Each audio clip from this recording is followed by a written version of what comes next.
নবীর আদর্শ আমাদের জীবনে নাই, নবীর কেরিয়ার আমাদের জীবনে নাই। আরে বিজাতির কথা তো পড়ে, বিজাতির কথা তো পড়েই, রাগ হয়ে যাবেন বললে? হ্যাঁ, নবীর সুন্নত আমাদের ঘরে দীক্ষিত। ও তো ব্যঙ্গচিত্র দাঁড় করাইছে, আমরা তো ডেলি ব্যঙ্গ করি। ও তো একটা চিত্র দাঁড় করছে, আমরা তো ডেলি ব্যঙ্গ করি। নবীর সুন্নত আমাদের জীবনে, আমাদের সমাজে দীক্ষিত, অবহেলিত, লাঞ্ছিত, ঘৃণিত। আরো কিছু বলেন না, আমাদের কোনো ক্ষেত্রে নবীর সুন্নত নাই। শুধু দাড়ি নবীর সুন্নত, শুধু টুপি নবীর সুন্নত, শুধু জুব্বাই নবীর সুন্নত। যেই নবী এক আদর্শ জিন্দেগি নিয়ে আসছে, কেরিয়ার নিয়ে আসছে, এক আদর্শ দিয়ে গেছেন, এক সমাজ তৈরি করে গেছেন। আজকে যুবকদের জীবনে নবীর জিন্দেগি নাই। যুবক জানেই না যে যৌবনের দাম কত, যুবক জানেই না যে জিন্দেগির জীবনের দাম কত, যৌবনের দাম কত, দাম কি কাম কি জানে না। জানি না আপনাদের এলাকার নাম কি, ফতেহাবাদের যুবক জানেই না যে যৌবনের দাম কি, যৌবনের কাম কি, জানি না। সে জানে, যা জানে তা জানে। সে জানে ওইটাই যে কয়েকদিন তোমাকে ব্যবহার করবে, তারপরে স্বার্থ যদি তোমার দ্বারা সিদ্ধি না হয়, তাহলে হইতে পারে তোমার মা বুক খালি করতেও দ্বিধা করবে না, তোমার বাচ্চা এতিম করতেও দ্বিধা করবে না, তোমার স্ত্রীকে বিধবা করতেও দ্বিধা করবে না। তোমার দাম এতটুকু, কিন্তু তুমি জানো না নবীর আদর্শের ভিতরে তোমার কি দাম আছে। চলেন একটু যুবকদেরকে শুনাই। তুমি জানো না কি দাম আছে, তোমার দাম ওই দাম আছে, তুমি রাস্তা দিয়ে হাঁটবে, আল্লাহ তোমাকে দেখবে আর লজ্জা পাবে, লজ্জা। এই জন্য এক হাদিসে আছে, ওই যুবক যখন রাস্তা দিয়ে হাঁটে, অলি গলিতে জমিনে বিচরণ করে, তাকে দেখে আল্লাহ লজ্জা পায়। কোন যুবক? শাবাবা খুশা, যে নবীর আদর্শে আদর্শবান হইয়া নিজেকে আল্লাহর ভয়ে লজ্জাপতি বানায় নিছে। লজ্জাপতি, লজ্জাপতি চিনেন? হ্যাঁ, অনরা দেশে কি কয়? শর্মিন্দা। বাবা রে বাবা, উর্দু বিলকুল শর্মিন্দা। হ্যাঁ, শর্মিন্দা গাছ, হ্যাঁ শর্মিন্দা পাতা, ঠিক না? আচ্ছা, এটাই মেনে নিলাম। উর্দুতে কয় ছুই মুই। লজ্জাপতি, শর্মিন্দা পাতার মতো যে নিজেকে গুটায় আনিছে, ওই যুবককে দেখে আল্লাহ লজ্জা পায়। মুহাম্মদুর রাসূলুল্লাহ আসছিলেন তোমাকে ওই যুবক বানানোর জন্য, যে তুমি রাস্তা দিয়ে হাঁটবে, আল্লাহ লজ্জা পাবে আর চিৎকার দিয়ে বলবে লাউলা ইয়া শাবাব, ও যুবক তুই যদি জমিনে না থাকতি, লাজালতুস সামা হাতিদা, আমি আকাশকে বহুত আগে লোহার বানায় দিতাম, ওয়াল আরদা সাফসাফা, জমিন বহুত আগে তামার হয়ে যেত। ওমা আনজালতু মিনাস সামাই কাতরা, আকাশ থেকে একটা বৃষ্টির ফোঁটা না। ওমা আমবাততু মিনাল আরদি হাব্বা, জমিন থেকে একটা শস্যের দানা না। বল আনজালতু আলাইহিমুল আযাবা সাব্বা, একের পর এক আযাব দিয়ে তোমাদেরকে ধ্বংস করে দিতাম। ও মেরে দোস্ত, বিজাতি আমাদের জন্য খাইতেছে। ফ্যাক্টেড আমরা, কোন বিজাতি ফ্যাক্টেড না।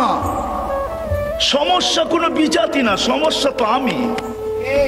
আল্লাহর কাছে সমস্যা আমি।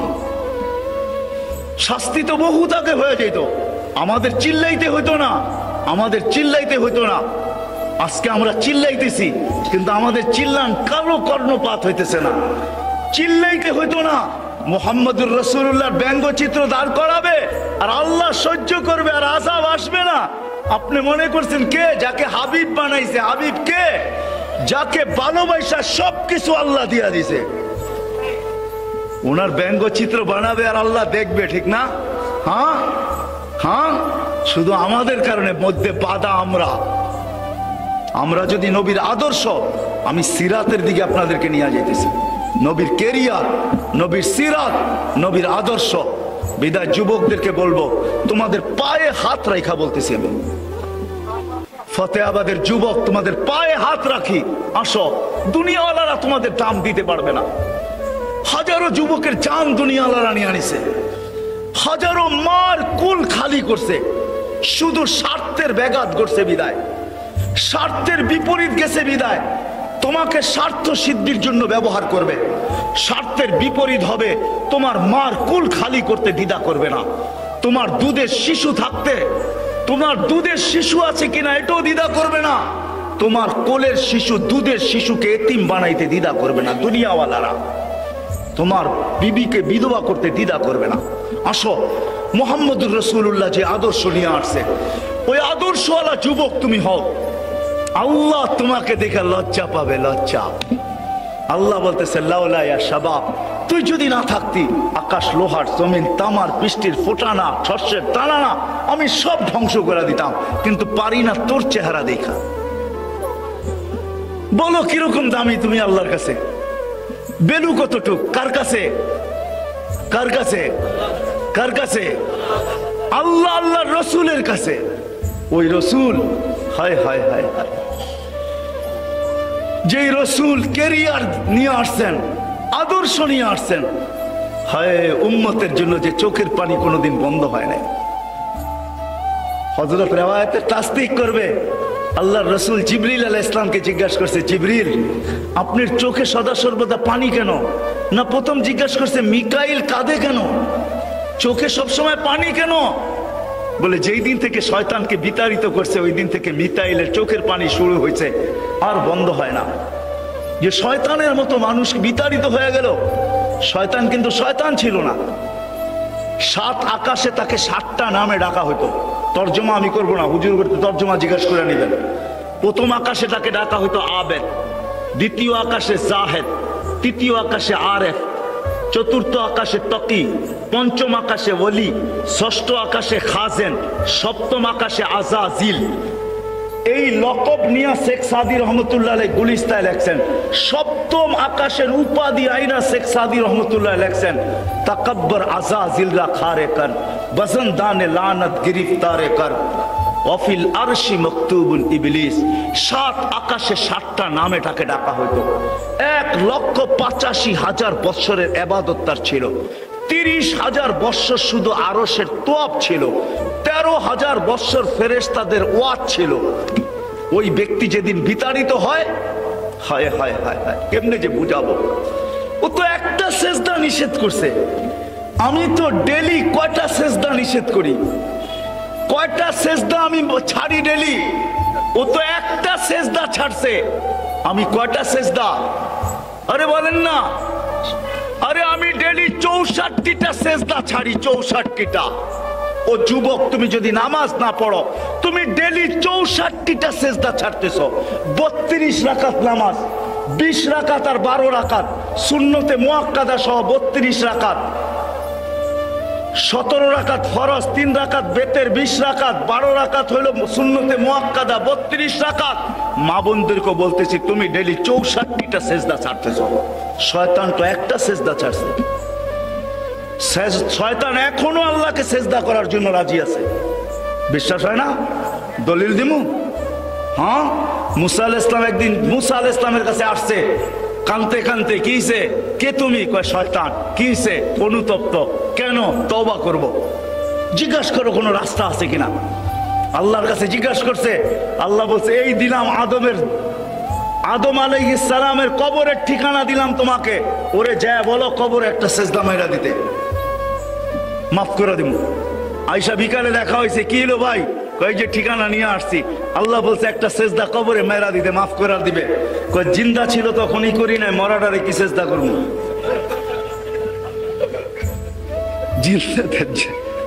জিন্দা ছিল তখনই তো করি নাই, মরাটারে কি করবো? ও সেজদা করতে আল্লাহকে রাজি। আল্লাহকে সেজদা করার জন্য নিষেধ ছিল না ওর কাছে, এখনো নিষেধ না। আপনার আমি 64টা সেজদা ছাড়ি। ও বিতাড়িত হওয়ার পরে মিকাইল আলাইহিস সালামের চোখে পানি। জিবরিল আলাইহিস সালামকে জিজ্ঞাসা করছে আপনি কাঁদেন কেন? যেদিন আল্লাহ দোজখ দেখাইছে ওই দিন থেকে কান্না শুরু। প্রথম নিয়ে জান্নাত দেখাইছে, পরে নিয়ে দোজখ দেখাইছে। যাও এবার দোজখ দেখে আসো কেমন বানাইলাম।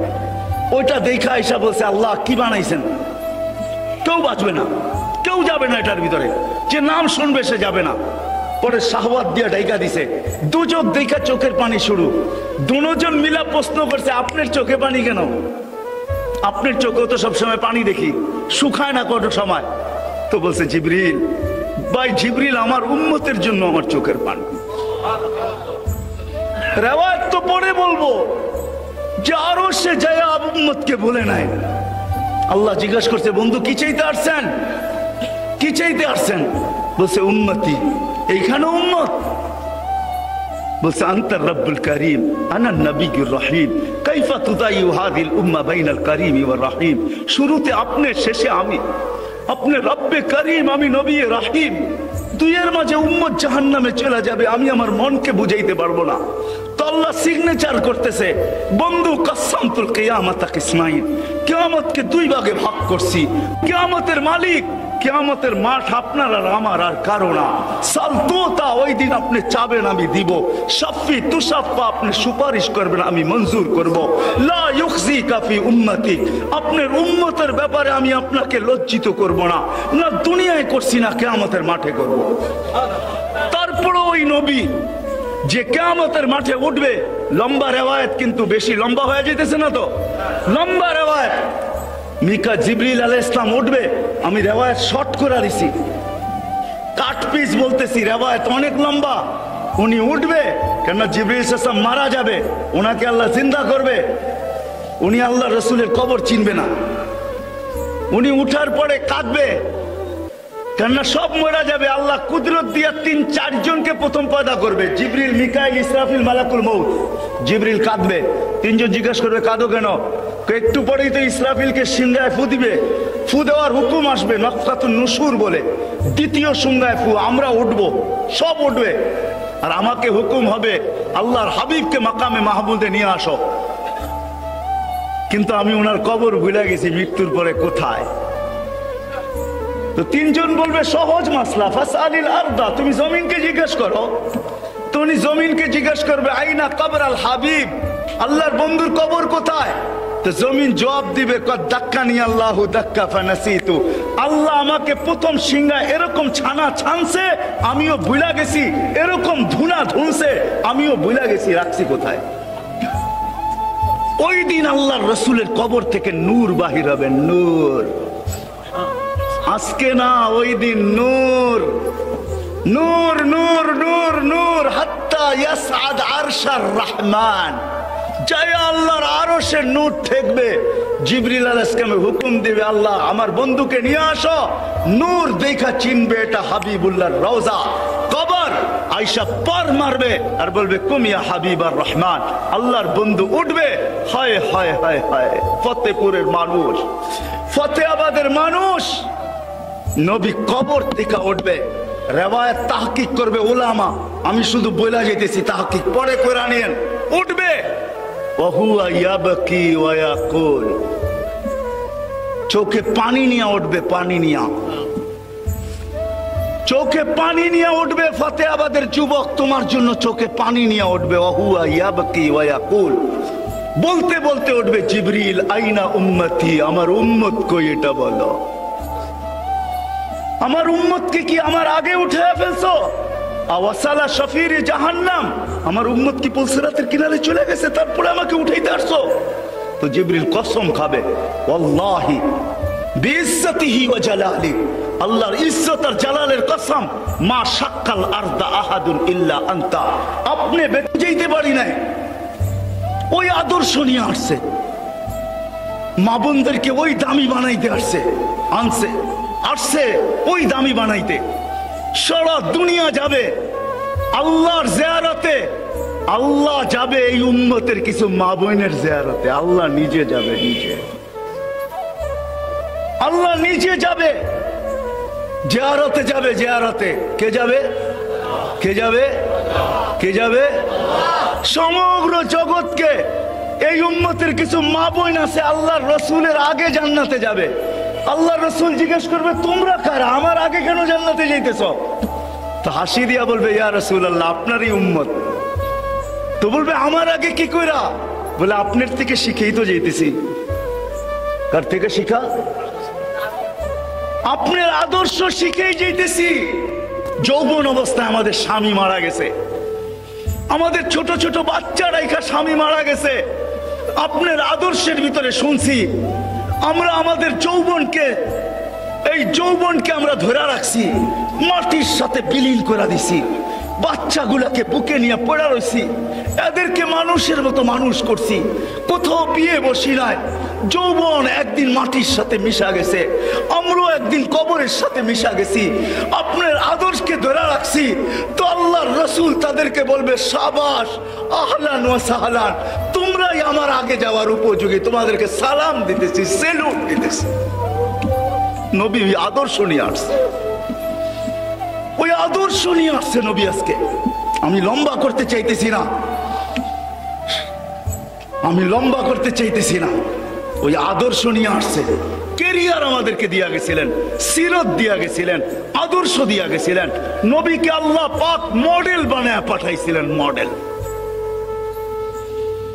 আজকে আমরা সারা দুনিয়ায় ঘৃণিত, অবহেলিত, লাঞ্ছিত, দীক্ষিত মুসলিম। সারা দুনিয়ায় মুসলিম বলতেই বোঝা যায় সন্ত্রাসী, মুসলিম বলতেই বোঝা যায় দীক্ষিত, মুসলিম বলতেই বোঝা যায় লাঞ্ছিত, মুসলিম বলতেই বোঝা যায় অবহেলিত, মুসলিম বলতেই বোঝা যায় হায় হায় দাড়ি, টুপি, জুব্বা, পাগড়ি ধার্মিক হওয়ার নামই হইল সে কি আরে বলেন না, সে জঙ্গি, ঠিক না? কেন? সাহাবাদের আজকে আমাদের কাছে সব আছে, সাহাবাদের কাছে কিচ্ছু ছিল না। আপনি আমাকে বুঝাইতে হবে না, রাগ হয়েন না। মিডিয়াওয়ালা থাকলে আপনার পায়ে হাত রাখা বলি, আমি মিডিয়ায় তেমন বিশ্বাসী না। এই জন্য বিশ্বাসী না যে আমি সারা দুনিয়া ঘুরা দেখি। আমি মিডিয়ায় চোখ রাখবো কখন? তাহাদিসে নেয়ামত বলতেছি। আর এক দেখলে 100 হবে, 100। কত দেখলে? কয়টা দেখলে? একটা দেখলে 100 হবে, 100। আপনাদের উন্নত বিশ্ব দেখতে দেখতে আমার জুতা শেষ। আপনাদের কোনো বিশ্ব আমাকে দেখাইতে হবে না। আপনাদের কোন বিশ্বের নাম নিবেন, ওই বিশ্বর মাটিতে যায় বলেন, যেই জায়গায় বলবেন ওই জায়গায় আমার জুতার পাড়া আছে। আমি চষে আসছি, বিনা আমাকে বুঝায়েন না। আজকে আমরা লাঞ্ছিত, আমাদের কাছে সব আছে। হায় হায়, আমি তো চিটাঙ্গে বলি, আজকে মাটির ঘর দেখে বড় খুশি লাগলো। আমি মনে হয় একবার হাটহাজারিতেও বলছিলাম যে একদিন চিটাগাঙ্গের মাটির ঘর জাদুঘরে উঠবে, ঠিক না? আগে তো মাটিরই ছিল, ঠিক না? কি ঐতিহ্য আছে না নাই? হ্যাঁ আছে, হ্যাঁ ঐতিহ্য আছে। আরে মাটির ঘর আছে নাকি? নাই, ঐতিহ্য নাই। দুই একটা হয়তো আছে, ঐতিহ্য শেষ। সব কি পাকা, ঠিক না? সব কি পাকা, সব বাংলো হয়ে গেছে। সাহাবাদের কাছে কিচ্ছু ছিল না, পায়ে জুতা ছিল না, শরীরে কাপড় ছিল না, পেটে ভাত ছিল না, মাথা গুছার ঠাই ছিল না। হুজুরকে জিজ্ঞাসা করেন, আল্লাহ রসুল জিজ্ঞাসা করছে, তোমরা রাস্তায় বসে থাকো কেন? বলছে লাইসা লানা বুদ্দুনিয়া রাসূলুল্লাহ। আল্লাহ রসুল ছোট ছোট ঘর, সারাদিন স্ত্রী মেয়েরা ঘরে থাকে, বউ বেটি ঘরে থাকে। এর ভিতরে যদি আমরাও যে ঢুকা বসে থাকি, ওরা সহজভাবে চলতে পারবে না। আমাদের ঘরে জায়গা নাই, আমরা রাস্তায় বসি। রাত্রে একটু সুযোগ পাইলে যে মাথা গুছার জন্য ইমাম গাজালি রহমতুল্লাহ আলাইহি কিতাব লেখছেন। ওই কিতাবের ভিতরে লেখছেন, ফি বাইতি নিউস্তার, সাহাবায়ে কেরাম ঘরে যাইতেন একটু মাথা গুছার জন্য, একটু আরাম করার জন্য যাইতেন ঘরে। যখন আর টিকতে না পারতেন রাত্রে, তো একটু মাথা গুছানোর জন্য ঘরে যেতেন। ছোট্ট ছোট্ট ঘর, জায়গা ছিল না, সত্য। পেটে ভাত ছিল না, পাথর ছিল, পায়ে জুতা ছিল না, গায়ে কাপড় ছিল না, কিন্তু বাদশাহ ছিল। বাদশাহ মেঘকে ডাকলে আসতে বাধ্য হইতো, বাধ্য। বাদশাহ ছিল, মেঘকে ডাকলে আসতে বাধ্য হইতো। নবী সাথে নাই। সমুদ্রে ঘোড়া দৌড়াইতে চাইলে সমুদ্র রাস্তা দিতে বাধ্য হইতো। 2 কিলোমিটার না, আপনাদের কর্ণফুলীর মতো নদী না, 27 কিলোমিটার। কয় কিলোমিটার? 27 কিলোমিটার। বাহরাইন যখন স্বাধীন করে, তো সাহাবায়ে কেরাম নদীর উপর দিয়া সমুদ্রের উপরে ঘোড়া দৌড়ায়া বাহরাইনে ঢুকছেন। আমি দুইবার মরক্কো গেছি, দুইবার। উকবা বিন নাফে রাদিয়াল্লাহু তাআলা আনহু যেখানে আটলান্টিকের ভিতরে গোরা নামায়া দিয়া বলছিলেন, লাউ আলিমতু ওয়ারা হাদাল পাহাড়ি মা সাদ্দানি হাদা, কেউ যদি আমাকে বলতে পারে এই সমুদ্রের ওই পারে কোনো মানুষ আছে, তো এই আটলান্টিক আমার জন্য বাধা না। যেখান থেকে আটলান্টিক পাড়ি দিতে নিউ ইয়র্ক নাক বরাবর, আমি ম্যাপ ফালায়া দেখছি 2 বার, নাক বরাবর New York, Casablanca to New York 8 ঘন্টা প্লেন চলার পরে নিউ ইয়র্কে যায় নামে, 8 ঘন্টা আটলান্টিকের উপর দিয়ে চলে। আর সাহাবী রাসূল বলে আমি ঘোড়া দিয়ে পার হয়ে যাব।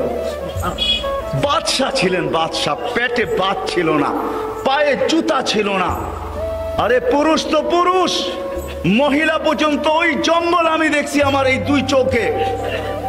উম্মে হারাম রাদিয়াল্লাহু তাআলা আনহা যেই জঙ্গলে সিংহকে ডাইকা কানের ভিতরে ধরে বলতেছে, আমি মুহাম্মদুর রাসূলুল্লাহর গোলাম, আমাকে খাওয়ার জন্য তোকে পয়দা করে নাই, আমার উপরে থাবা দিলে জান তোর যাবে, আমার কিচ্ছু হবে না।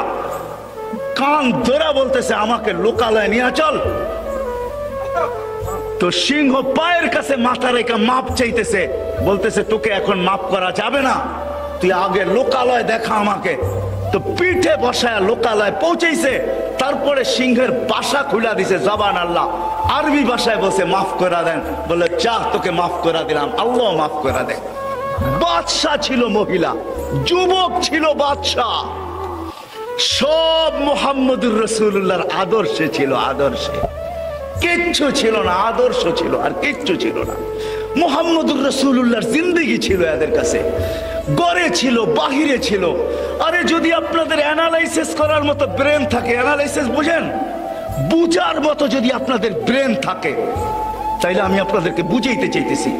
যুদ্ধের ময়দানে পিপাসায় কাতর হয়ে মরতেছে, নিজের বাই পানি নিয়ে আসছে, যখন মুখে পানি দিবে গ্লাস হাতে দাঁড়ায় দিছে, পাশের থেকে চিৎকার আসছে, পানি! গ্লাস হাতের থেকে সরায়া দিয়া বাইর হাতে উঠায়া দিয়া বলতেছে, ওর প্রয়োজন বেশি, আগে ওর কাছে দৌড়াও। আপন ভাই গ্লাস নিয়ে ছুটছে ওর কাছে, ছুটছে ওর কাছে, যখন ওর হাতে গ্লাস ধরায়া দিছে, আরেকজনের আওয়াজ আসছে, পানি! তো দ্বিতীয় জন বলতেছে, ওর পানির প্রয়োজন বেশি, দৌড়ো আমার গ্লাস উঠাও হাতে, দৌড়াও ওর কাছে। ওর কাছে পৌঁছতে পৌঁছতে ও দুনিয়ার থেকে শেষ। আসছে দ্বিতীয় জনের কাছে, ও দুনিয়ার থেকে শেষ। আসছে আপন ভাইয়ের কাছে, ও দুনিয়ার থেকে শেষ। ও মুহাম্মদুর রাসূলুল্লাহ এই আদর্শ শিখায়া গেছে, কারোটা মাইরা খাওয়া শিখায়া যায় না, কারোরটা ছিনানো শিখায়া যায় না, যুদ্ধের ময়দানে ইসার শিখায়া গেছে। আজকে আমরা কোথাও শান্তিতে নাই, কোন সম্পর্ক শান্তিতে নাই। হায় রাগ হয় না, আমি তো বলি বাংলার জমিন উল্টায় যাওয়া হালাল হয়ে গেছে, হালাল। হালাল বোঝেন? বৈধ। আমি সহ উল্টায় গেলে বৈধ, আর আমি চাই উল্টায় যাক। যেই সমাজে মা 5 টুকরা, কয় টুকরা হয় নাই? 5 টুকরা। আপনারা তো মিডিয়া আমার চেয়ে বেশি দেখেন। 5 টুকরা হয় নাই? কে টুকরা করছে? ছেলে। মাকে 5 টুকরা। ওই মা আবু হুরায়রা রাদিয়াল্লাহু তাআলা আনহু জিজ্ঞেস করছে, আবু হুরায়রা রাদিয়াল্লাহু তাআলা আনহুকে জিজ্ঞেস করছে এক যুবক, মায়ের হক আদায় করতে চাই, কি করবি বেটা? বলে পিঠে উঠাবো মদিনার থেকে, তারপর পায়ে হাইটা যাব মক্কাতুল মুকাররমা 470 কিলোমিটার, তারপর বলে তারপরও পিঠের থেকে নামাবো না। 5 দিন কন্টিনিউ হজের 5 দিন মাকে পিঠে নিয়ে হজ করাবো, তারপর বিদায় হজ করে মাকে নিয়ে আবার হাইটা মদিনায় এসে নামাবো। হক আদায় হবে? তো বলছে, বেটা তোর মাকে, মা তোকে পেটে নিয়ে যে একদিন কষ্ট করছে, ওইটার হক আদায় হবে না, দুধের হক তো পরে। ওই মাকে, যেই মা বাবার ব্যাপারে আল্লাহ ওসিয়ত পাঠাইছে, ও আসাইনাল ইনসানা, কোরআনে আল্লাহ সবচেয়ে বড় ওসিয়ত। ওই মা, ইমাম গাজালি রহমতুল্লাহ আলাইহি লেখছেন, তোর মা তোকে নিয়ে যে কষ্ট করছে, এটা যদি যান্ত্রিক রূপ দেওয়া যেত, দুনিয়ার যত বড় কঠিন পাহাড়, পাথরের পাহাড় নির্বাচিত করা হোক, আর ওটার উপরে নিক্ষেপ করা হোক লাখ শাক্কাল জিবাল, পাহাড় টুকরা টুকরা হয়ে যেত। ওই মা বিদায় হজের দিন আল্লাহর রাসূল মার কবর জিয়ারত করতে উপরে উঠছেন, অনুমতি নিয়ে সাহাবায়ে কেরামের, নামতেছেন না। আমি দুইবার আম্মাজানের কবর দেখছি, আমেনার কবর, বিদা আমি বলতে পারি না, ওইখানে যাইতেও পারি না। ওটা বলতে গেলে আমি ধরে রাখতে পারি না নিজেকে, কেন ওই চিত্র আমার সামনে বাইসা ওঠে। 6 বৎসরের ছেলে, মা মারা যাইতেছে ওই পাহাড়ের চূড়ায়, তো জিয়ারত করার জন্য উঠছেন, জিয়ারত করতেছে মাথার কাছে বসা। আমি হাদিস শর্ট করতেছি, কান্নার আওয়াজ নিচ পর্যন্ত আসতেছে, সময় লম্বা হইতেছে। সাহাবায় অধীর হয়ে গেছেন, সবাই আবু বকর, ওমর, ওসমানকে পাঠাইতেছেন, যাও তোমরা। আল্লাহ রসুল নামতেছে না, কান্নার আওয়াজ আসতেছে। ওনারা উপরে উঠছেন, পিছিয়ে দাঁড়াইছেন, তো কান্নার ভিতরে আল্লাহ রসুল বলতেছে, মা তুই যদি জীবিত থাকতি, আমি যদি ফরজ নামাজ শুরু করতাম, সূরা ফাতিহাকে শেষ করতাম, সুম্মা বাদাতু সূরা, সূরাও শুরু করতাম, সুম্মা নাদাইতানি, ও মা তারপরে যদি তুই আমাকে একটা ডাক দিতি, ইয়া মুহাম্মদ বলা, আল্লাহি লা ফাতাতুস সালাহ, আমি নামাজ ছাড়া দিতাম, চিৎকার দিয়ে উঠতাম, লাব্বাইক ইয়া উম্মি, ও মা আমি উপস্থিত। যেই নবী মার মর্যাদা শিখাইছে, যেই নবী বাপের মর্যাদা শিখাইছে। লম্বা হয়ে যাবে, যুবক এসে অভিযোগ করছে, আমি 2 হাতে খরচ করি। আছে কিছু যুবক আছে এখনো বাপের খরচ সহ্য করতে পারে না, ঠিক না? যুবক কামাই করলে, বাপ খরচ করলে সহ্য করতে পারে না। আমি বিদেশ থেকে কামায়া পাঠাই, তুমি তোমার মন মতো খরচ করো। আমি কত কষ্ট করে পাঠাই, ঠিক না? ওই যুবকও অভিযোগ করছে, আল্লাহ রসুল তার বাপকে ডাইকা পাঠাইছেন। বাস সাহাবীকে জিজ্ঞাসা করছে, অবেলা কেন রাখলো? বলে তা তো জানি না। কে আছে আল্লাহ রসুলের কাছে? তোমার ছেলেকে বসা দেখছি। বাপের ছেলে, বাপে বুঝা ফেলছে আমার ছেলে কোনো অভিযোগ করছে। বাপ মনে মনে কবিতা আবৃত্তি করতে করতে আসতেছিল, এখনো পৌঁছতে পারে না আল্লাহ রসুলের কাছে। জিবরিল আলাইহিস সালাম চলে আসছে, আয়েশা বলতেছে আসতেছে, সালাম দিবে, আপনিও জবাব দিবেন, কিন্তু বসার আগে কবিতাগুলো শুনে নিবেন। সে কি কবিতা পড়তেছিল? তার কবিতা শুধু আপনাকে কাঁদাবে না, এর আগে আল্লাহর আরশকে হেলায়া দিছে কবিতা। যদিও সে ঠোঁট দিয়া উচ্চারণ করে নেয়, যদিও সে জিহ্বা হেলায় নেয়, তার মনের কবিতা আল্লাহর আরশ হেলায়া দিছে। আল্লাহ রসুল জিজ্ঞাসা করছে, কবিতা শোনাও। বলছে, মান আখবারাকা, আপনাকে খবর কে দিল? আমার তো ঠোঁটও হেলে নাই, জিহ্বাও নড়ে নাই, মনে মনে আবৃত্তি করছি। আল্লাহ রসুল বলতে, নাব্বানি আল আলিমুল খাবীর, আল্লাহ খবর দিয়া দিছে, শোনা। কবিতা শোনানোর সময় আমার কাছে নাই, 2-1টার তর্জমা করতেছি, শুধু আমি তর্জমা করতেছি।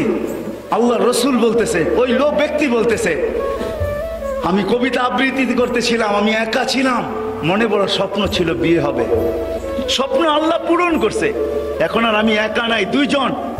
এখন আমাদের 2 জনের স্বপ্ন কবে আমাদের কুল ভরবে? আমরা 2 জন স্বপ্ন দেখতেছিলাম, আল্লাহ আমাদের কুল ভরা দিছে। যেদিন আমাদের কুল ভরছে, ওদিন আমরা 2 জনে একই অঙ্গীকারে আবদ্ধ হয়েছি যে আজকের থেকে আর আমরা আমাদের জন্য বাঁচবো না, বাঁচবো তো কলিজার টুকরার জন্য বাঁচবো। এরকম মনে হয় প্রত্যেক মা বাবা, ঠিক না? মনে হয় বুঝাইতে পারি না আপনাদেরকে। প্রত্যেক মা বাবা সন্তান হওয়ার পরে নিজের জন্য বাঁচে না। ফতেহাবাদের রিক্সাওয়ালা সারা দিন, কোনো দিন যায় না যে গালি না খায়া বাড়িতে না ফিরে, থাপ্পড় না খায়া বাড়িতে না ফিরে। কি সত্য তো? সিএনজি আলা, ভ্যান আলা, বাইক আলা, কি গালি ছাড়া, রিক্সাওয়ালা গালি ছাড়া বাড়িতে ফিরে? কিন্তু তারপরেও কেন সে আবার পরের দিন রিক্সা হাতে নেয়? কেন? বৃষ্টি আসতেছে, কি বৃষ্টি আসতেছে? হ্যাঁ, সামান্য উঠাউঠি করে না, শেষ শেষ হয়ে গেছে, শেষ শেষ জায়গায় চলে আসছি আমি। উঠাউঠি করেন না, রহমত আসছে, রহমত, বৃষ্টি আসে নাই। হ্যাঁ, রহমত আসছে, বৃষ্টি আসে নাই। এটা বৃষ্টি না, রহমত। বৃষ্টির সময় দোয়া কবুল হয়, হুজুরের জিজ্ঞাসা করেন, যত সময় দোয়া কবুল হয় ওটার এক সময় হলো বৃষ্টি। সব বৃষ্টি বৃষ্টি না, এটা রহমতের বৃষ্টি। নবীর শানের বৃষ্টি আসতেছে, শানের। নবীর সিরাতের বৃষ্টি আসতেছে। তো ওই সাহাবী বলতেছিল আজকের থেকে আমরা দুইজন নিজেদের জন্য বাচ্চা ছেড়া দিছি। লম্বা কাহিনী আর যাইতেছি না। আল্লাহর রাসূল কাঁদতে কাঁদতে যুবকের কলার ধরে বলছেন, আনতা ওয়া মালুকা লি আবিকা। নবী আমাদেরকে কেরিয়ার দিয়া গেছেন, আদর্শ দিয়া গেছেন। ওই আদর্শ ছাড়ার কারণে সব আছে, সব আছে, সব আছে, টাকা আছে, পয়সা আছে, সব আছে, কিন্তু নবীর আদর্শ না থাকার কারণে।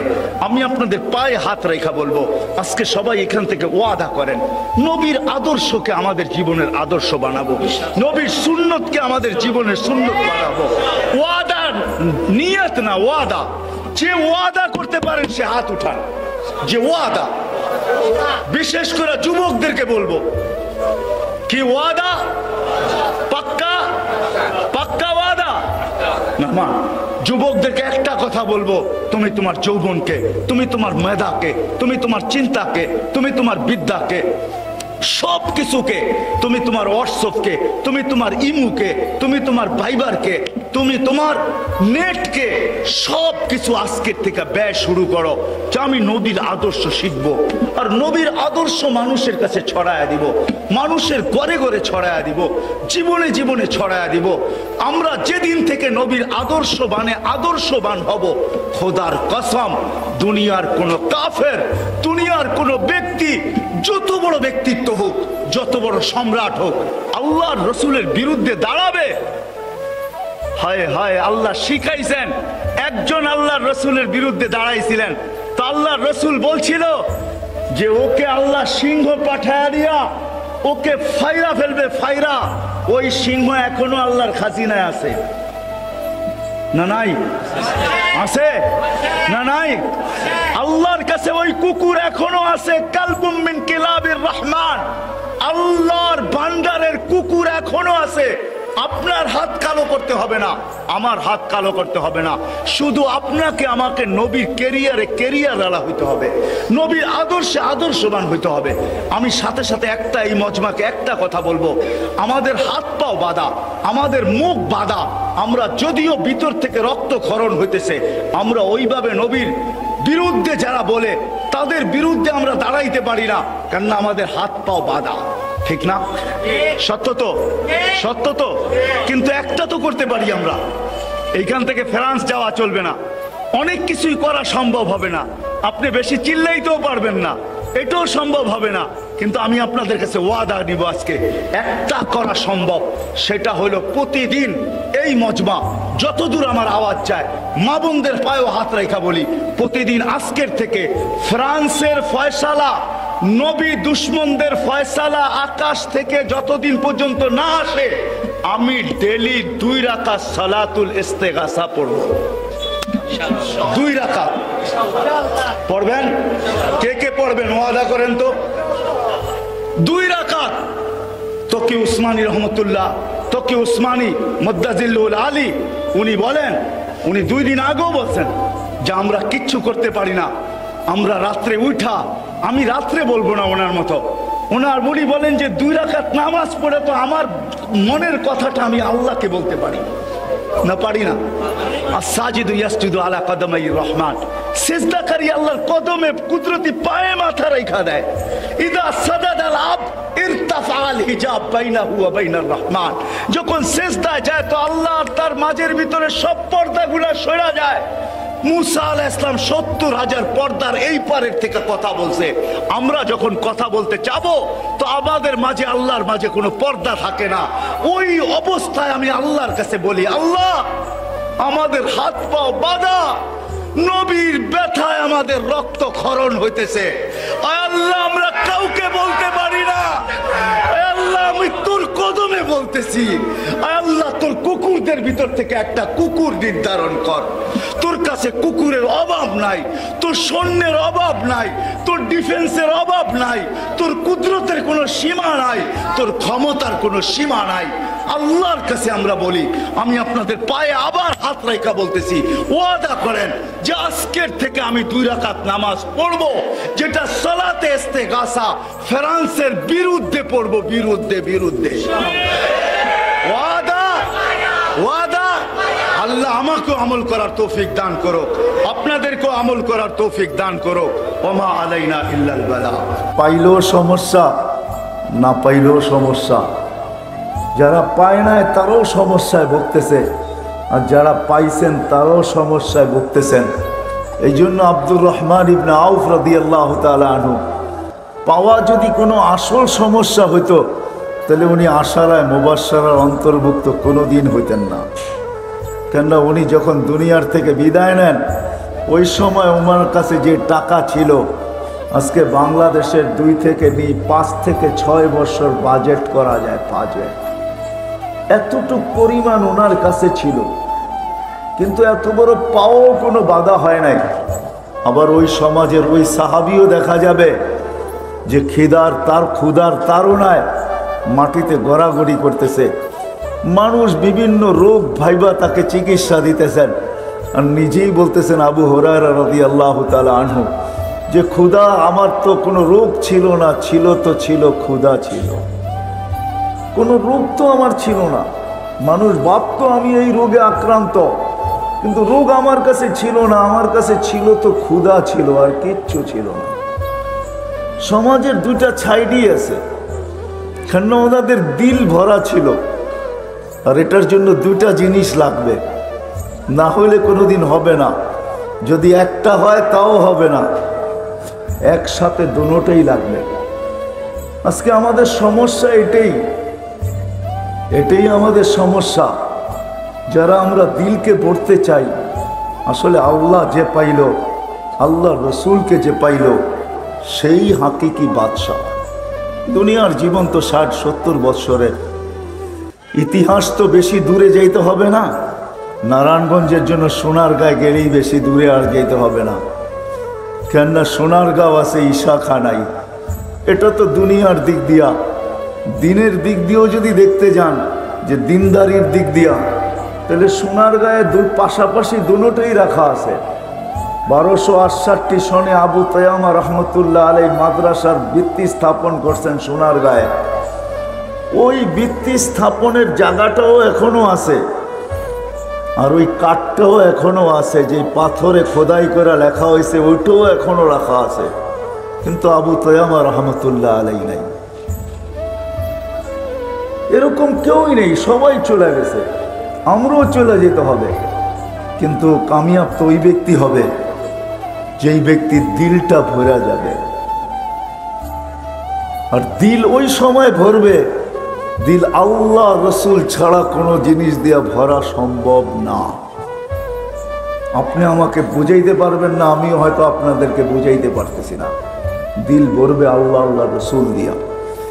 এই জন্য সাহাবা দুনিয়া দিয়া দিল ভরতে চান নাই, ইচ্ছা করলে পারতেন, এমন না যে ওনারা পারতেন না, পারতেন।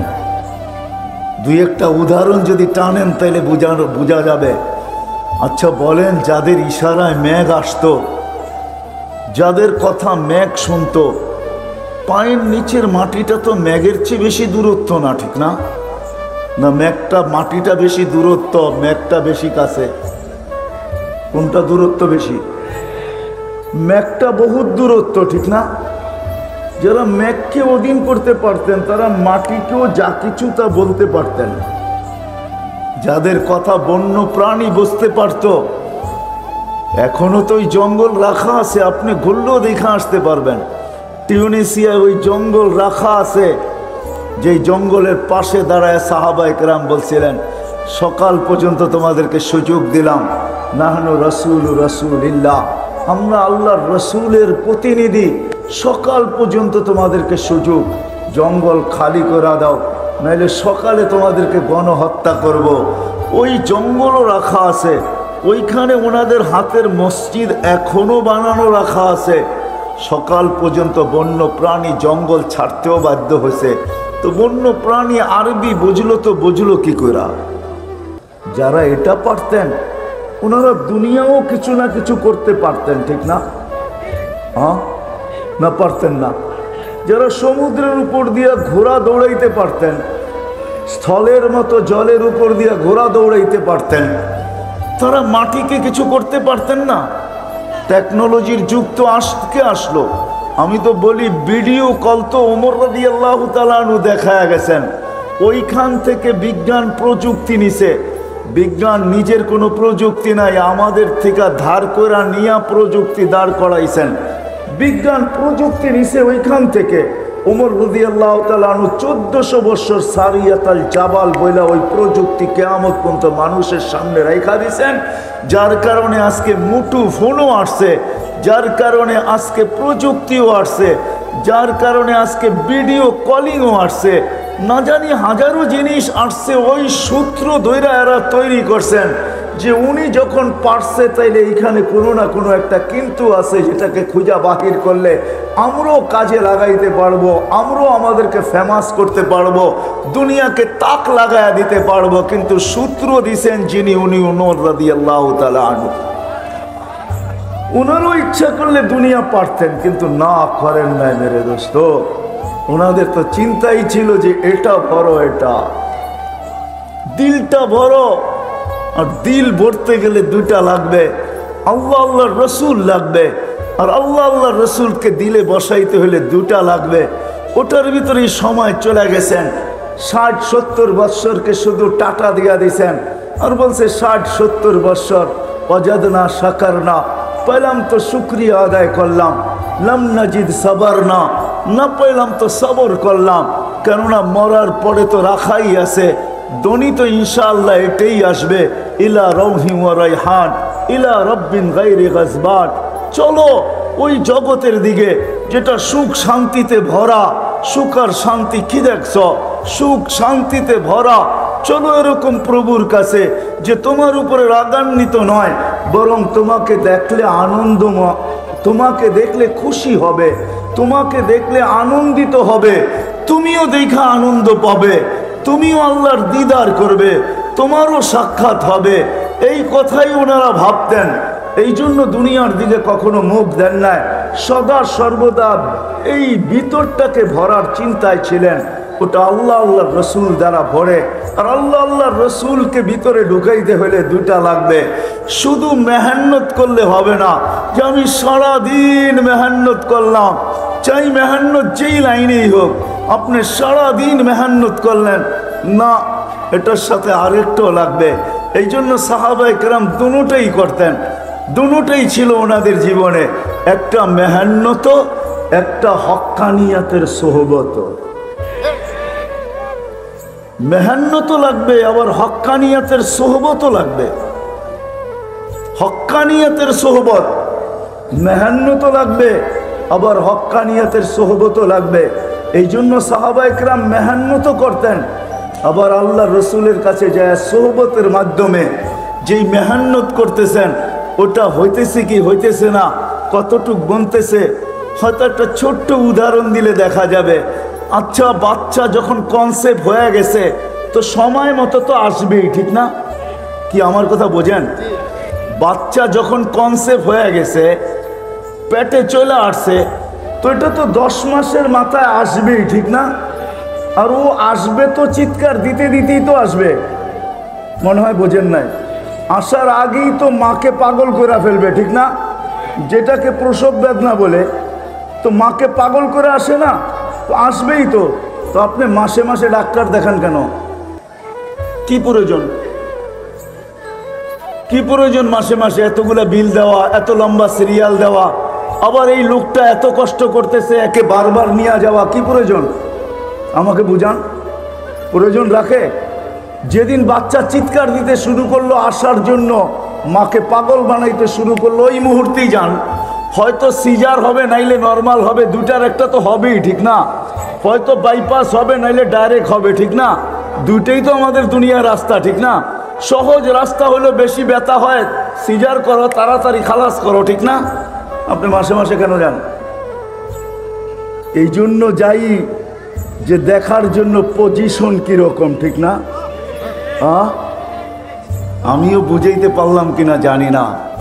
হক্কানিয়াতের সোহবত, আল্লাহ ওয়ালাদের সোহবত, হক্কানি আলেমদের সোহবত, এই জন্য জরুরত যে আপনি মেহান্নতের পজিশনটা দেখেন কিরকম আছে, আপনার পজিশন ঠিক আছে কি ঠিক নাই।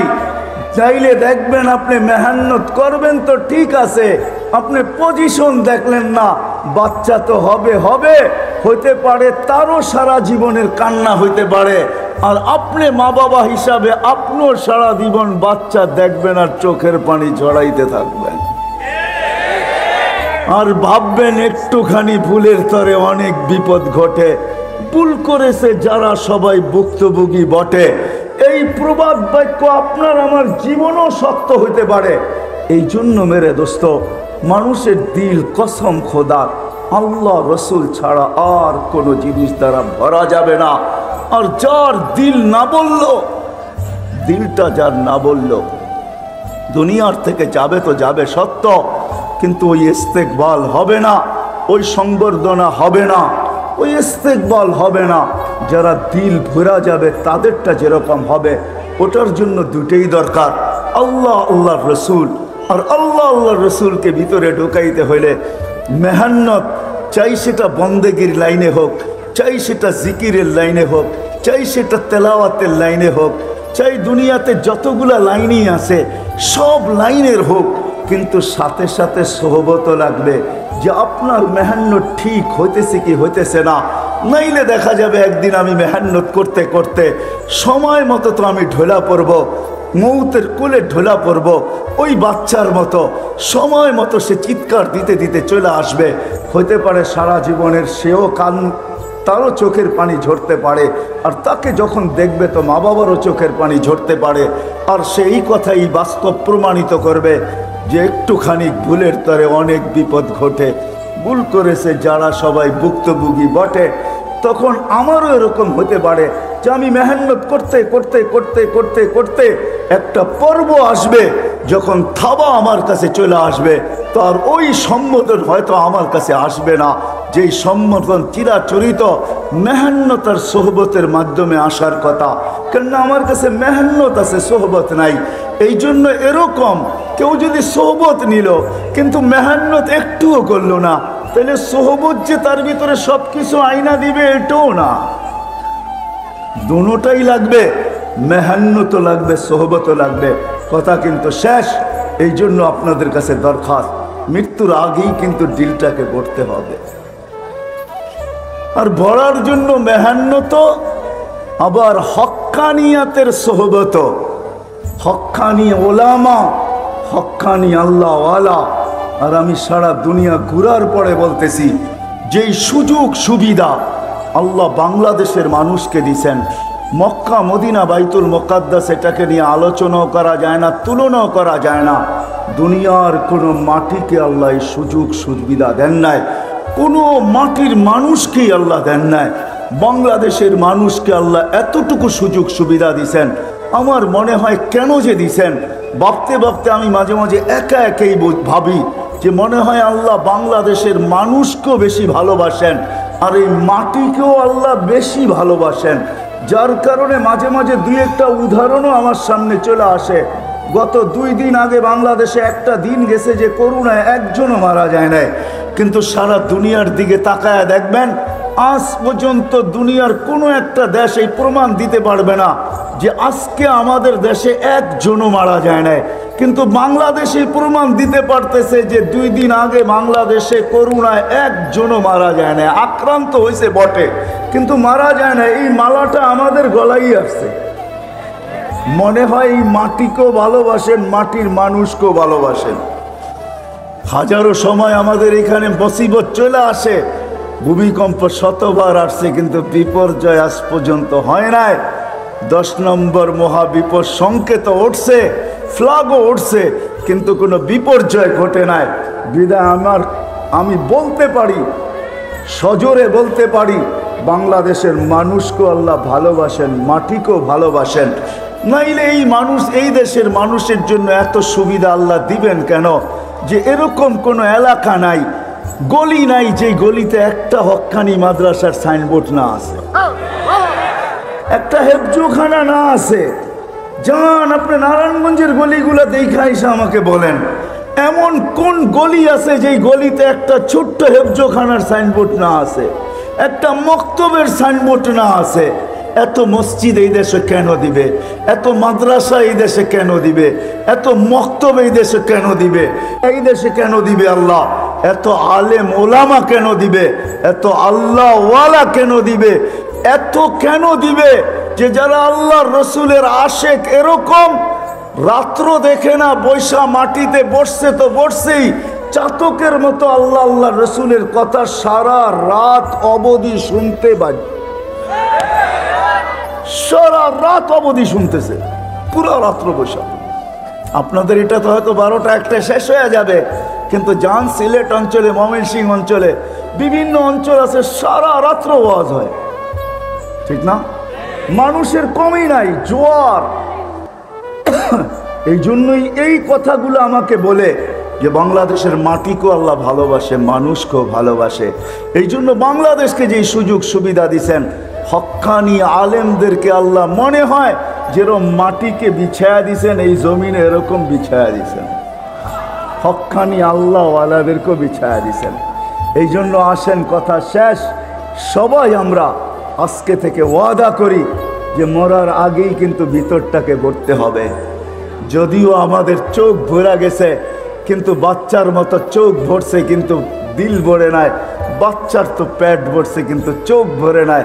কিন্তু চোখ ভরতে হলে আল্লাহ আল্লাহ রসুল ছাড়া বড়ার কোনো বিকল্প রাস্তা নাই। এটা দিয়ে দিল ভরবে, আর ওটার জন্য দুটা লাগবে, এক তো মেহান্নত আর একটা হলো সোহবত।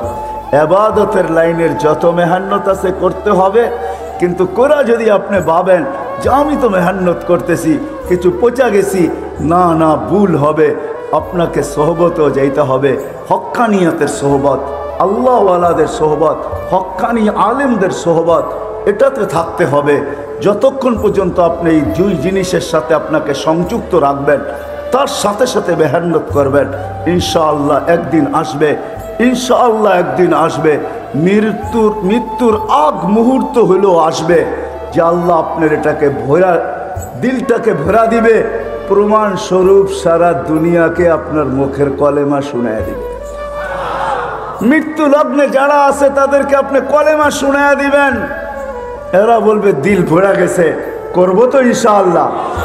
হক্কানি আলেমদের মেহান্নতের সাথে সাথে, হক্কানিয়াতের সোহবতের সাথে, আল্লাহ ওয়ালা এবং হক্কানি আলেমদের সোহবতে নিজেকে বাঁধবো তো? কি বলেন? হ্যাঁ, থাকবেন তো হক্কানি আলেমদের সাথে? সোহবত বুঝেন তো? সোহবত, হ্যাঁ, সোহবতের ভিতরে একটা শর্ত আছে, মেটানেওয়ালা সোহবত। হ্যাঁ, নিজেকে মেটায়া দিতে হবে। কিন্তু আমি শেষমেশ একটা কথা বলবো আপনাদেরকে, নারায়ণগঞ্জ হিসাবে বলবো, এই মজমা হিসাবে বলবো, আপনাদের পায়ে হাত রেখা বলি, আপনি আলেমদের সাথে চলতে পারতেছেন না, হয়তো আমি আপনাকে মাজুর মনে করব, অপারক মনে করব, কিন্তু এটা পায়ে হাত রেখা বলবো, কোনো হক্কানি আলেমের বিরুদ্ধে কখনো আঙ্গুল উঠায়েন না। যদি আপনি উঠাইলেন, আজকে না, কিয়ামতের মাঠে আপনার সাথে আমার দেখা হবে, ওই দিন আমি আপনাকে জিজ্ঞাসা করব যে আপনাকে এই কারণে মূল্য দিতে হইলো তো কতটুকু দিতে হইলো। আজকে হয়তো আমি বুঝাইতেও পারবো না, দেখাইতেও পারবো না, বলতেও পারবো না, কিন্তু কসম খোদার কিয়ামতের মাঠে আপনাকে আমি জিজ্ঞাসা করতে পারবো। আশা রাখি ওই দিন ওই সুযোগ আসবে, আমি আপনাকে জিজ্ঞাসা করব যে হক্কানি আলেমদের উপরে আঙ্গুল উঠানের কারণে তোমাকে মাসুল কতটুকু দিতে হলো আমাকে একটু বলো। এই জন্য এদের সাথে চলবো, সোহবতে চলবো, কিন্তু আঙ্গুল কোনোদিন উঠাবো না, ইনশাআল্লাহ। রাজি? পাক্কা ওয়াদা। আল্লাহ আমাদের সবাইকে আমল করার তৌফিক দান করেন। ওমা আলাইনা ইল্লাল বালা। দুনিয়ার কোনো মাটিকে আল্লাহ এই সুযোগ সুবিধা দেন নাই, কোনো মাটির মানুষকেই আল্লাহ দেন নাই। বাংলাদেশের মানুষকে আল্লাহ এতটুকু সুযোগ সুবিধা দিছেন, আমার মনে হয় কেন যে দিছেন, ভাবতে ভাবতে আমি মাঝে মাঝে একা একাই ভাবি যে মনে হয় আল্লাহ বাংলাদেশের মানুষকেও বেশি ভালোবাসেন, আর এই মাটিকেও আল্লাহ বেশি ভালোবাসেন। যার কারণে মাঝে মাঝে দুই একটা উদাহরণও আমার সামনে চলে আসে। গত 2 দিন আগে বাংলাদেশে একটা দিন গেছে যে করোনায় একজনও মারা যায় নাই, কিন্তু সারা দুনিয়ার দিকে তাকায় দেখবেন আজ পর্যন্ত দুনিয়ার কোনো একটা দেশ এই প্রমাণ দিতে পারবে না যে আজকে আমাদের দেশে একজনও মারা যায় নাই। কিন্তু বাংলাদেশে প্রমাণ দিতে পারতেছে যে 2 দিন আগে বাংলাদেশে করোনায় একজনও মারা যায় না। আক্রান্ত হয়েছে বটে, কিন্তু মারা যায় না। এই মালাটা আমাদের গলায় আসছে। মনে হয় এই মাটিকেও ভালোবাসেন, মাটির মানুষকেও ভালোবাসেন। হাজারো সময় আমাদের এখানে মুসিবত চলে আসে, ভূমিকম্প শতবার আসছে, কিন্তু বিপর্যয় আজ পর্যন্ত হয় নাই। 10 নম্বর মহাবিপদ সংকেত উঠছে, ফ্ল্যাগও উঠছে, কিন্তু কোনো বিপর্যয় ঘটে নাই। বিদায় আমি বলতে পারি, সজোরে বলতে পারি, বাংলাদেশের মানুষকেও আল্লাহ ভালোবাসেন, মাটিকেও ভালোবাসেন। নাইলে এই মানুষ, এই দেশের মানুষের জন্য এত সুবিধা আল্লাহ দিবেন কেন? যে এরকম কোনো এলাকা নাই, গলি নাই, যে গলিতে একটা হক্কানি মাদ্রাসার সাইনবোর্ড না আছে, একটা হেফজোখানা না আছে। যান আপনি নারায়ণগঞ্জের গলিগুলো দেখা এসে আমাকে বলেন, এমন কোন গলি আছে যেই গলিতে একটা ছোট্ট হেফজোখানার সাইনবোর্ড না আছে, একটা মক্তবের সাইনবোর্ড না আছে? এত মসজিদ এই দেশে কেন দিবে? এত মাদ্রাসা এই দেশে কেন দিবে? এত মক্তব এই দেশে কেন দিবে? সাল্লাল্লাহু আলাইহি ওয়া আলা আলিহি ওয়া আসহাবিহি ওয়া আতবাইহি ইলা ইয়াউমিদ্দিন। أما بعد فأعوذ بالله من الشيطان الرجيم بسم الله الرحمن الرحيم ألا بذكر الله تطمئن القلوب وقال رسول الله صلى الله عليه وسلم عن الله تبارك وتعالى أنا مع من ذكرني।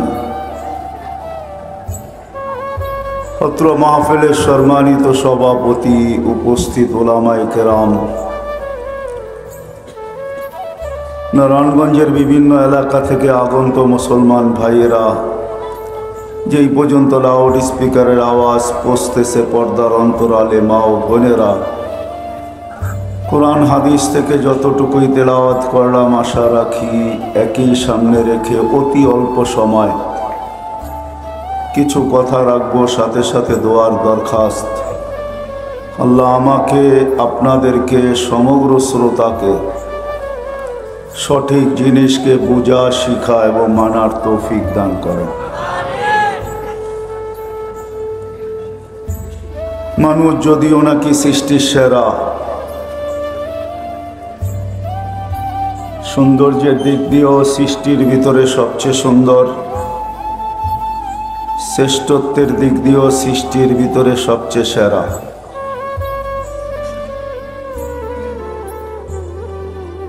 বহুত দিক দিয়া দেখলে দেখা যাবে মানুষ সৃষ্টির ভিতরে সবচেয়ে উত্তম। কেননা সমগ্র সৃষ্টির জন্ম বৃত্তান্ত ভিন্ন, মানুষের জন্ম বৃত্তান্ত ভিন্ন। সমগ্র জিনিসকে আল্লাহ 6 দিনে কমপ্লিট করছেন, মানুষকে আল্লাহ প্রত্যেককে আমাদেরকে 10 মাস সময় নিয়ে কমপ্লিট করছেন।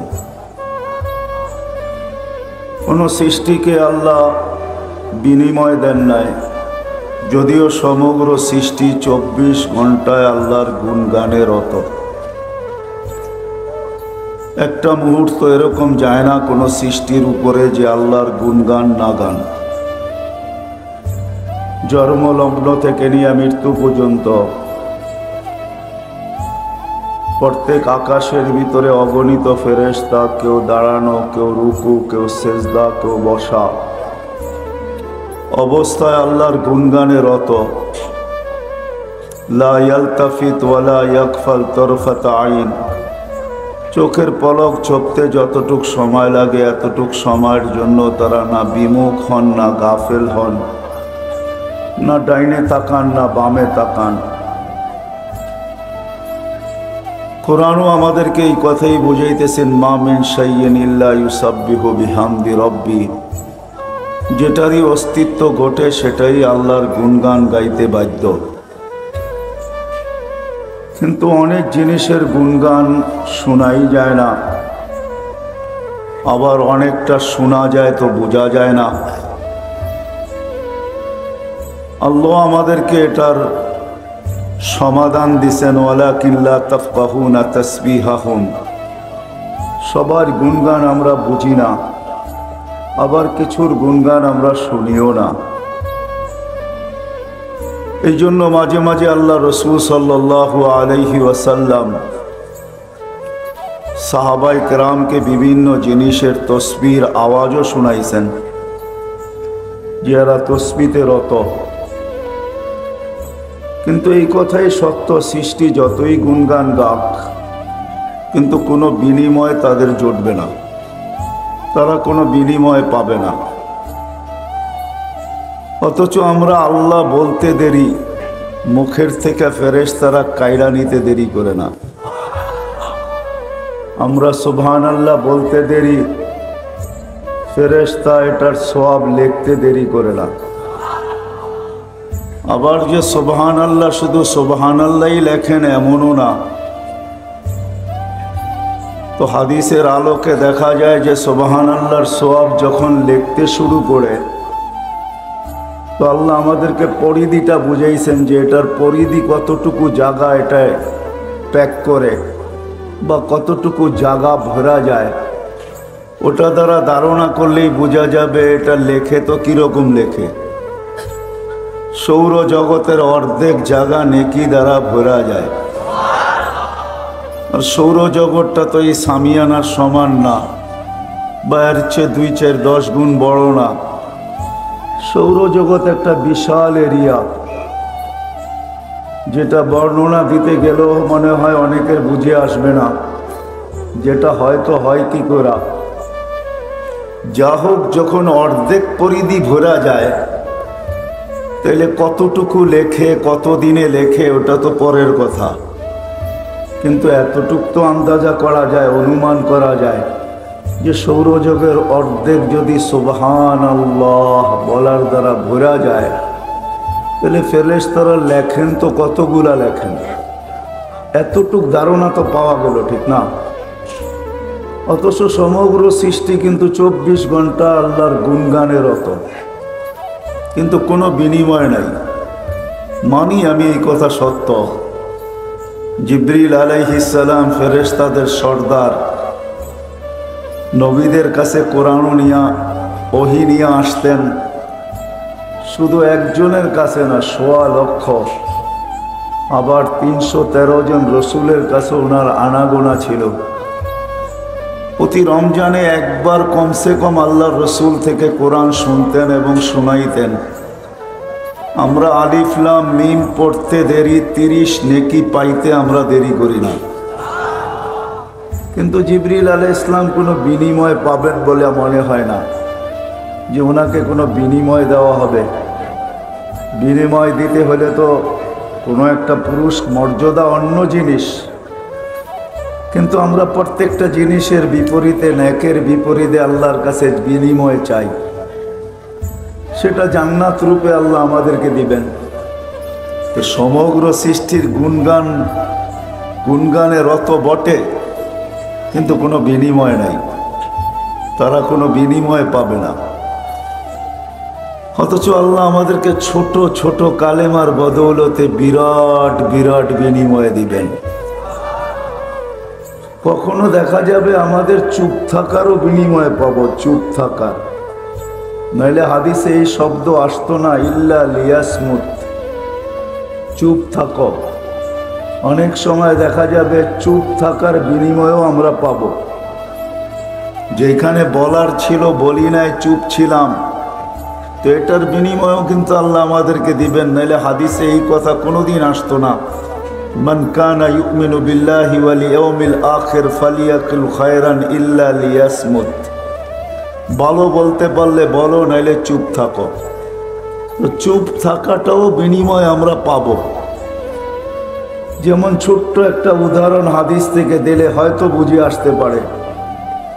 এই উম্মত যদি গুনার নিয়ত করলো আর গুনাহ করলো না, তাইলেও কিন্তু একটা বিরাট বড় সওয়াবের গিফট পায়, গাঠি পায়। আল্লাহ আমাদেরকে বিরাট বড় একটা সওয়াবের গাঠি দিবে যদি গুনার নিয়ত করলো কিন্তু গুনাহ করলো না। নিয়ত করা বললো না করব না, বাদ দিয়ে দিল, তাইলেও কিন্তু একটা নেকি আমাদের লেখা হয়। তো যেটা বুঝাইতেছিলাম, মানুষ সৃষ্টির সেরা, রূপের দিক দিয়া সৃষ্টির দিক দিয়ে আমরা সেরা, আমাদের চেয়ে শ্রেষ্ঠত্ব আল্লাহ কাউকে দেন নাই। দ্বিতীয়, আল্লাহ আমাদের জীবনের প্রত্যেকটা মুহূর্তের বিনিময় রাখছেন, ভালো খারাপও, নেকও পাবে আবার গুণও পাবে, বিনিময় রাখছেন, কোনো সৃষ্টির বিনিময় রাখেন নাই। তৃতীয়, আল্লাহ সমগ্র জিনিসের ভোগ অধিকার আমাদেরকে দিচ্ছেন, কাউকে ভোগ অধিকার দেন নাই। হ্যাঁ, হয়তো আপনি প্রশ্ন তুলবেন, হাজারো জিনিস হয়তো ভোগ করে, কেউ এটা খায়, কেউ সেটা খায়, কিন্তু ঘোরাফেরা দেখবেন সব আমাদের জন্যই খায়। ছোট্ট একটা উদাহরণ যদি দেই, যে গরুকে তো দামি দামি ভুসিও খাওয়ানো হয়, হ্যাঁ খাওয়ানো যাইতে পারে, কিন্তু সে মোটা তাজা হয়তো আপনার আমার জন্যই হয়। দুধের ঝর্ণা খুলে দেয় তো আপনার আমার জন্যই খুলে দেয়। আপনার আমি দুধ থেকে হাজারো আইটেম বানাই।